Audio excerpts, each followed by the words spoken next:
Hello everyone, எல்லாரும் எப்படி இருக்கீங்க? இன்றைக்கி வந்து பொடி தோசை தாங்க பண்ண போகிறோம். அதுக்கு வந்து காஞ்ச மிளகா, தனியா, சீரகம், பூண்டு, புளி எடுத்து வச்சுருக்கேன்.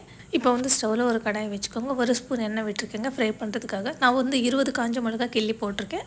அதுக்கப்புறம் 2 ஸ்பூன் தனியா, 1 ஸ்பூன் சீரகம் போட்டுட்டேங்க. போட்டு நல்லா ஃப்ரை பண்ணிக்கோங்க. நம்ம ஒரு பூண்டு எடுத்துருக்கோம்ல, உரிச்சு வச்சுக்கோங்க. இப்போ ஃப்ரை பண்ணும்போதே கொஞ்சமாக கருவேப்பிலையும் சேர்த்து நல்லா ஃப்ரை பண்ணிக்கோங்க. நான் வந்து நீங்கள் உங்களோட காரத்துக்கு நீங்கள் அட்ஜஸ்ட் பண்ணிக்கோங்க. நான் 20 மிளகா போட்டிருக்கேன். காரமாக சாப்பிட்டாலும் ஹெல்த்தியாக சாப்பிடுவோம், அதனால கருவேப்பிலையும் போட்டுட்டேங்க. எல்லாம் கலர் சேஞ்ச் ஆகிடுச்சு.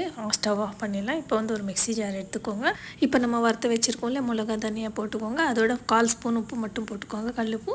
புளி மட்டும் ஒரு சின்ன நெல்லிக்காய் சைஸு போட்டிருக்கேங்க. போட்டுட்டு ஒரு வாட்டி மிக்ஸி பண்ணிக்கோங்க. அதுக்கப்புறமா பூண்டு சேர்க்கணுங்க. பூண்டு சேர்த்துட்டு ஒரு வாட்டி அரைச்சிக்கோங்க.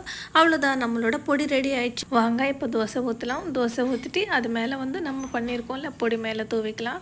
பார்க்கும்போது எப்படி இருக்குது? டெம்டிங்காக இருக்குல்ல? நீங்களும் ட்ரை பண்ணுங்கள். எப்படி இருக்குன்னு சொல்லுங்கள்.